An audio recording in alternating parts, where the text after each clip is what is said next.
Hello friends. बहुत से lovely comment आ रहे थे आपके कि सर हमें प्रिंसिपल ऑफ मैनेजमेंट के ऊपर एक टॉपिक दिया जाए। प्रिंसिपल ऑफ मैनेजमेंट के ऊपर जो हमारा एक बिज़नेस स्टडी का टॉपिक है क्लास 12 के अंदर, कि उसके ऊपर आप एक वीडियो बनाकर पोस्ट कीजिए। तो आपकी एक रिक्वेस्ट के ऊपर मैंने आपकी एक वीडियो बनाई है। प्रिंसिपल ऑफ मैनेजमेंट यूनिट है 2.1। ओके, इस वीडियो को स्टार्ट करने से पहले मैं आपको अपना इंट्रोडक्शन देता हूँ। मेरा नाम केतन है और हम लोग पढ़ेंगे प्रिंसिपल ऑफ मैनेजमेंट, और आपको बहुत इजी लैंग्वेज के अंदर मैं आपको ये पूरा टॉपिक समझाने वाला हूँ। तो अगर आपने पूरा टॉपिक, अगर आपको किसी को कोई प्रॉब्लम आ रही है, क्योंकि यहाँ से हमारी अधिकतर केस स्टडीज़ यहाँ से बनती हैं। मोस्टली केस स्टडीज़ जो सीबीएसई की है, एक केस स्टडी 6 मार्क्स की इस चैप्टर के अंदर से लाजमी आएगी। ओके, तो अगर आपको ये पूरा चैप्टर अभी तक समझ में नहीं आया तो आप मेरे साथ इस पूरी वीडियो में बने रहिए, ठीक है। जो मेरे चैनल पर न्यू आए हैं वो मेरे को सब्सक्राइब कीजिए ज़्यादा से ज़्यादा, ताकि मेरे अपकमिंग वीडियोस का नोटिफिकेशन आप तक पहुंचता रहे। ओके, तो स्टार्ट करते हैं। Meaning of principle of management. Principle of management are broad and principle of management are broad and journal guidelines for the managers to take decision and the run the organizational efficiently। इसका क्या मतलब हुआ कि principal of management बहुत बड़े हैं और journal guidelines हैं मैनेजर्स के लिए, जो उनको डिसीजन लेने के लिए बहुत हेल्पफुल हैं और ऑर्गेनाइजेशन को एफिशिएंटली चलाने के लिए बहुत यूज़फुल हैं। तो अभी हम पढ़ते हैं इसकी फीचर्स क्या क्या होती हैं। फीचर्स को हम नेचर भी बोलते हैं। पहला यूनिवर्सल एप्लीकेबिलिटी, ये हर जगह एप्लीकेबल है चिल्ड्रन, चाहे वो बिजनेस हो चाहे नॉन बिजनेस हो। बिजनेस का क्या मतलब है, लाइक इंडस्ट्री, और नॉन बिजनेस का क्या मतलब है, like educational institution, play ground, everywhere it is applicable. Now second, general guidelines. ये these are not definite like physics and chemistry. ये फिजिक्स और केमिस्ट्री की तरह स्ट्रिक्ट नहीं है, डेफिनेट नहीं है, ये स्ट्रिक्टली फॉलो नहीं किए जाते। Third one is followed by practice and experimentation.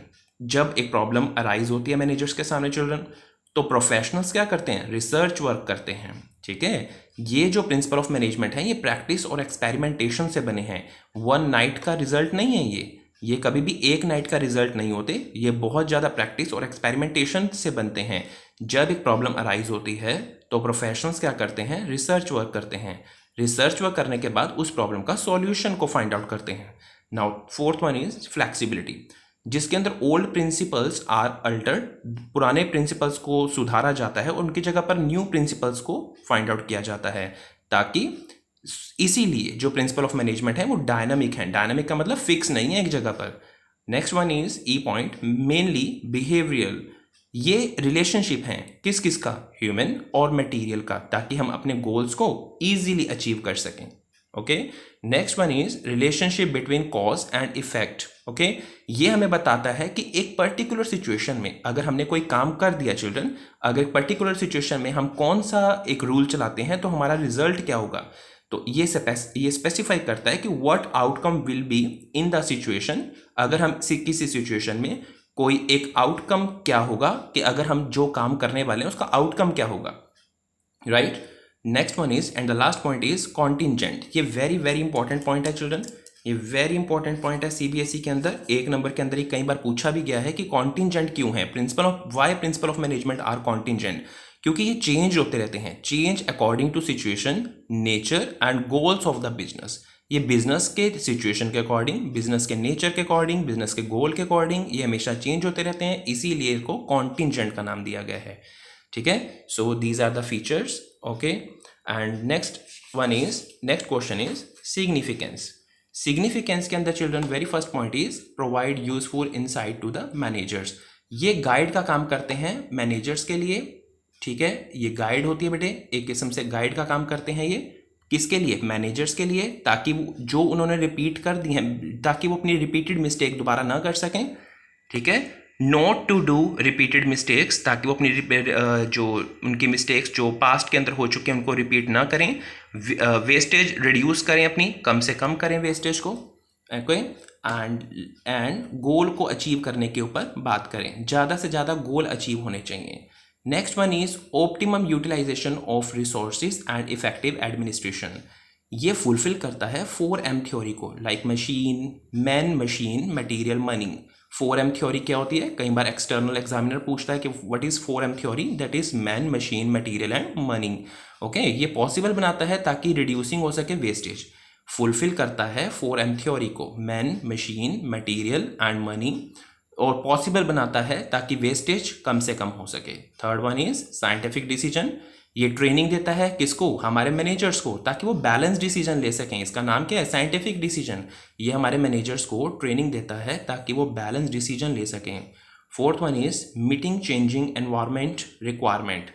Modernisation हो रहा है चिल्ड्रन, आपको पता है ये मॉडर्नाइजेशन क्या होता है? जिसमें न्यू टेक्निक्स आती हैं। न्यू टेक्निक्स के कारण इंक्रीजिंग अंडरस्टैंडिंग ऑफ मैनेजर, ये मैनेजर्स के अंडरस्टैंडिंग लेवल को इंक्रीज करता है ताकि वो कंपटीशन को फेस कर सकें। Okay, fifth one is fulfilling social responsibility. हमारे मैनेजर्स की एफिशिएंसी इंक्रीज हो जाती है। प्रिंसिपल ऑफ मैनेजमेंट के कारण हमारे मैनेजर्स की एफिशिएंसी इंक्रीज होती है, और वो क्या करते हैं? High quality product reasonable prices पे पब्लिक को प्रोवाइड करते हैं। Last point is management training, education and research. ये प्रिंसिपल ऑफ मैनेजमेंट हमारे मैनेजर्स को ट्रेनिंग देते हैं, एजुकेशन देते हैं हमारे मैनेजर्स को, ताकि उनकी थ्योरेटिकल एंड प्रैक्टिकल नॉलेज दोनों ही इंक्रीज हो सकें। राइट चिल्ड्रन, आई होप यहाँ तक आप सभी को क्लियर है। ओके, आगे चलते हैं हेनरी फ्योल के इंट्रोडक्शन के बारे में। इनका बर्थ हुआ था 1841 में और इनकी डेथ हुई थी 1925 में चिल्ड्रन। ठीक है, ये फेमस इंडस्ट्रियलिस्ट थे फ्रांस के। ये इनका वर्क हो गया फेमस इंडस्ट्रियलिस्ट। ये एक फेमस इंडस्ट्रियलिस्ट थे चिल्ड्रन फ्रांस के। ये इनका वर्क है। इन्होंने एक बुक पब्लिश करी थी जिसका नाम था जर्नल एंड इंडस्ट्रियल मैनेजमेंट। इनकी बुक का नाम था, जिसका इंग्लिश वर्जन 1916 के अंदर पब्लिश हुआ था। कब हुआ था? 1916 के अंदर इंग्लिश वर्जन इनका जो है वो पब्लिश हुआ था। इन्होंने इस बुक के अंदर किस चीज़ के बारे में कहा? दो चीज़ों के बारे में कहा, एक तो प्रिंसिपल और एक एलिमेंट्स। ओके, तो प्रिंसिपल्स क्या है? Relationship between cause and effect relationship. Principle जो हैं वो रिलेशनशिप हैं कॉज एंड इफेक्ट रिलेशनशिप का, कि एक प्रॉब्लम क्यों स्टार्ट हुई, उसके कॉजेज क्या हैं और उसका इफेक्ट क्या होगा। और एलिमेंट्स क्या हैं? एलिमेंट्स के अंदर फंक्शन हैं। लेकिन हेनरी फ्योल जी ने कहा कि जो हमारे प्रिंसिपल्स हैं वो ना तो ज़्यादा लंबे होने चाहिए, सजेस्टिव होने चाहिए, कुछ सुझाव देने वाले होने चाहिए, और फ्लेक्सिबल होने चाहिए। फ्लेक्सिबल का मतलब क्या होता है children? Not fixed, changeable. Not fixed means changeable. Okay, तो इनका पहला प्रिंसिपल है। चलिए पढ़ते हैं 14 प्रिंसिपल कौन कौन से हैं। तो very first is division of work. कहते हैं अब हम जो 14 प्रिंसिपल्स हैं चिल्ड्रन, इनको हम केस स्टडीज़ के अकॉर्डिंग पढ़ेंगे, ताकि पेपर में आपको पूरा क्वेश्चन न लिखना आया। अगर आपको केस स्टडी भी आए तो आपको आता हो, ठीक है, आप क्लू पॉइंट पकड़ सकें। तो मैं इसलिए क्लू पॉइंट के अकॉर्डिंग आपको पढ़ाने वाला हूँ 14 प्रिंसिपल्स। तो पहला पॉइंट है हमारा डिवीजन ऑफ वर्क, जिसके अंदर चिल्ड्रन होल वर्क को डिवाइड किया जाता है पार्ट्स के अंदर, और बहुत बड़े काम को छोटे छोटे पार्ट्स में डिवाइड कर दिया जाता है। हर वर्कर को उसके इंटरेस्ट का काम दिया जाता है ताकि वो एफिशिएंटली करें और अपने काम में स्पेशलाइजेशन को हासिल करें। एक बहुत बड़े काम को छोटे छोटे पार्ट्स में डिवाइड कर दिया जाता है, हर वर्कर को उसके इंटरेस्ट का काम दिया जाता है, इंटरेस्ट का काम, ताकि वो अपने काम में एफिशिएंट बने और स्पेशलाइजेशन को मिल सके। Second one is authority and responsibility. Authority का मतलब क्या होता है? Power to take decision. और रिस्पॉन्सिबिलिटी का मतलब होता है obligation to complete assigned work. कोई भी काम अगर आपके मैनेजर ने आपको दिया है तो वो उस काम को करने के लिए बंध गया है। ऑब्लिगेशन का मतलब बंध जाना, ठीक है। जो एक एम्प्लॉयर ने एम्प्लॉय को काम दिया है, वो एम्प्लॉय उस काम को करने के लिए बंध गया है, that is called as obligation. तो हेनरी फ्योल के अकॉर्डिंग ये दोनों इक्वल होने चाहिए, अथॉरिटी इक्वल टू रिस्पॉन्सिबिलिटी, क्योंकि अगर अथॉरिटी ज़्यादा होगी रिस्पॉन्सिबिलिटी से तो मिसयूज ऑफ पावर होगा, और अगर रिस्पॉन्सिबिलिटी ज़्यादा हो गई अथॉरिटी से तो वर्कर ओवरबर्डनड हो जाएंगे, ओवरबर्डनड, ठीक है। Next one is third one children, discipline. Discipline का मतलब होता है, discipline means rules and regulations, और इसको ना कि केवल एम्प्लॉयर फॉलो करेंगे बल्कि एम्प्लॉयज़ भी करेंगे, दोनों करेंगे। किस लिए? ताकि हमारे ऑर्गेनाइजेशन की स्मूथ रनिंग हो सके। ओके, इसका मतलब है रूल्स एंड रेगुलेशन, जिसको न कि सिर्फ एम्प्लॉयर और एम्प्लॉयर फॉलो करें, ना कि सिर्फ एम्प्लॉय फॉलो करें, बल्कि दोनों इसको फॉलो करें ताकि ऑर्गेनाइजेशन की स्मूथ रनिंग हो सके। Next one is unity of command. ये राइट अप्रोच है, ये रॉन्ग अप्रोच है। यहाँ पर एक manager subordinate number 1, subordinate number 2, subordinate number 3 तीनों को ऑर्डर पास कर रहा है, और रॉन्ग अप्रोच के अकॉर्डिंग ये मैनेजर 1, ये मैनेजर 2, इसने सबॉर्डिनेट मैनेजर 1 ने सबॉर्डिनेट नंबर 1 को भी ऑर्डर्स दिए, सबॉर्डिनेट नंबर 2 को भी एंड 3 को भी। मैनेजर 1 ने इसको भी दिए ऑर्डर्स, इसको भी ऑर्डर्स दिए और इसको भी ऑर्डर्स दिए, लाइक। तो अब इसका रिजल्ट क्या होगा राइट अप्रोच का? Receive order from one manager, इन सबको एक ही मैनेजर से ऑर्डर मिल रहे हैं, ओके। और ये अकाउंटेबल मतलब आंसरेबल, अकाउंटेबल का मतलब होता है आंसरेबल, और ये आंसरेबल है इसी मैनेजर के लिए, जिस मैनेजर से इनको ऑर्डर मिले हैं उसी मैनेजर के लिए अकाउंटेबल हैं।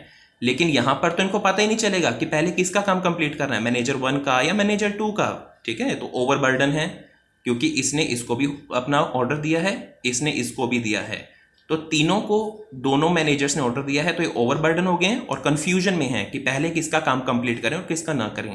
Now the fifth one is unity of direction.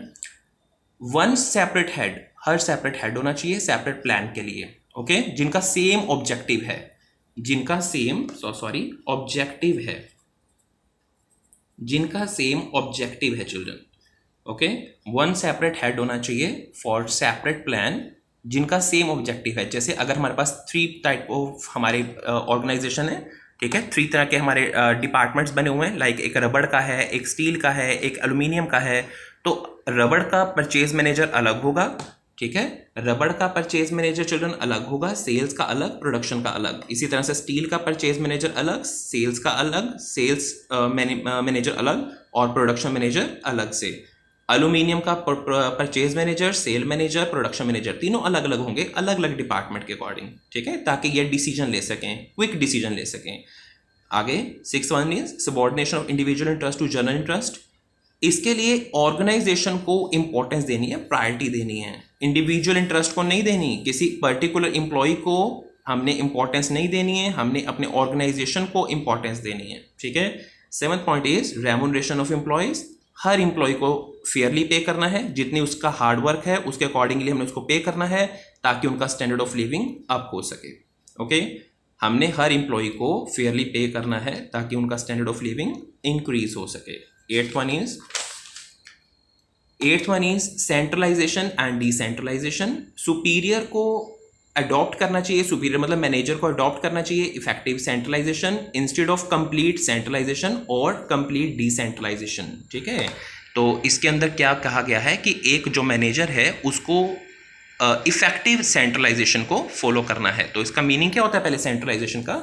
Centralisation का चिल्ड्रन मीनिंग होता है जहां पर decision making are retained only in the hands of top level. Top level जैसे और ऑब्जेक्टिव्स बनाते हैं, ये ऑब्जेक्टिव को मैंने अंडरलाइन करा हुआ है, जैसे टॉप लेवल वाले ऑब्जेक्टिव बनाते हैं तो सारे के सारे डिसीजन मेकिंग किसके हाथों में होती है? टॉप लेवल के हाथों में होती है। और डिसेंट्रलाइजेशन में जहां पर transfer of control of the activity, एक एक्टिविटी का ट्रांसफर कई तरह के अथॉरिटीज को दे दिया जाता है, सिंगल के हाथ में नहीं होता। यहाँ पर सारी की सारी चीज कहाँ पर होती है सेंट्रलाइजेशन में?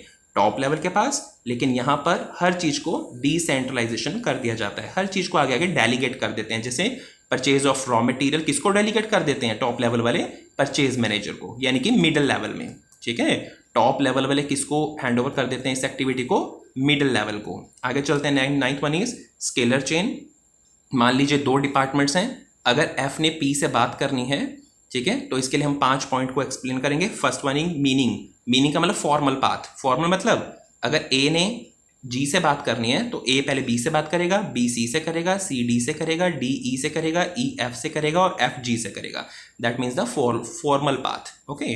नाउ फ्यूल का क्या ओपिनियन है कि इनको स्ट्रिक्टली फॉलो करना है, स्ट्रिक्टली ऑर्डिनरी सिचुएशन में इनको स्ट्रिक्टली फॉलो करना है। एग्जाम्पल, जैसे एफ ने अगर पी से बात करनी है तो इसको पूरा फॉलो करके जाना पड़ेगा बेटे। लाइक एफ से ई से डी, डी से सी से बी से ए से एल से एम से एन से ओ एंड ओ से फिर पी पर, ठीक है। जबकि इसकी यूटिलिटी क्या है? इसकी यूटिलिटी क्या है कि problem can be solve fastly अगर हम गैंग प्लैंक का यूज करते हैं।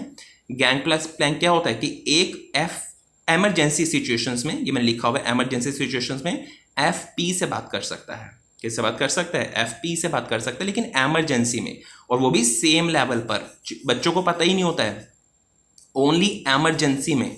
अगर बहुत एमरजेंसी आ गई है तो एफ पी से बात कर सकता है, एफ ओ से नहीं कर सकता, एफ एन से नहीं कर सकता कम्युनिकेट, एफ एम से नहीं कर सकता, ओनली सेम लेवल पे, और वो भी एमरजेंसी सिचुएशंस में कर सकता है। आगे आ रहा है 10th वन इज ऑर्डर। इसके अंदर दो आते हैं, material order, social order. Proper place for everything और प्रॉपर प्लेस फॉर एम्प्लॉयज। जैसे बुक्स कहाँ पर होती हैं? लाइब्रेरी में। फुटबॉल कहाँ पर होगी? प्लेग्राउंड में। इसी तरह से अगर किसी स्टाफ रूम में, जैसे एम्प्लॉयज के अगर स्टाफ रूम के अंदर, स्टाफ रूम किस लिए होता है? एवरी टीचर के लिए। उनके फ्री पीरियड के अंदर वो वहीं पर ही मिलने चाहिए। ओके, सोशल ऑर्डर में प्रॉपर प्लेस एम्प्लॉयज के लिए और मटेरियल ऑर्डर में प्रॉपर प्लेस एवरीथिंग के लिए। Equity, next one is equity. Employees को इक्वली ट्रीट करना है, उनके साथ भेदभाव नहीं करना, जेंडर के बेसिस पे, कास्ट के बेसिस पे, रिलीजन के बेसिस पे, हर किसी को इक्वल समझना है। 12th, stability of personnel. जो एम्प्लॉयज हैं उनको टेन्योर देना है। Tenure means period for work, एक काम करने का अवधि, जैसे 1 साल, 2 साल, 3 साल, ताकि उनका जो कर वर्क है continuously and effective efficiently, efficiently का मतलब कॉस्ट मिनिमम कॉस्ट के तरीके से उनका काम पूरा हो जाए, ताकि जो वर्क है वो कॉन्टिन्यूसली चलता रहे, एफिशिएंटली मीन्स कॉस्ट मिनिमम के तरीके से चलता रहे। 13th principle is initiative. Welcome the employees, employees का वेलकम करो, उनके एडवाइस, उनके सजेशंस का वेलकम करो। अगर आप कोई प्लान बना रहे हैं, अगर मैनेजर कोई प्लान बना रहे हैं, तो एम्प्लॉयज का वेलकम कीजिए, उनके एडवाइस का, उनके सजेशंस का प्लान बनाते समय। And the last one is esprit de corps. Esprit de corps, I के जगह पर वी का यूज कीजिए और टीम स्पिरिट से काम कीजिए। ठीक है, मिलकर काम करना है।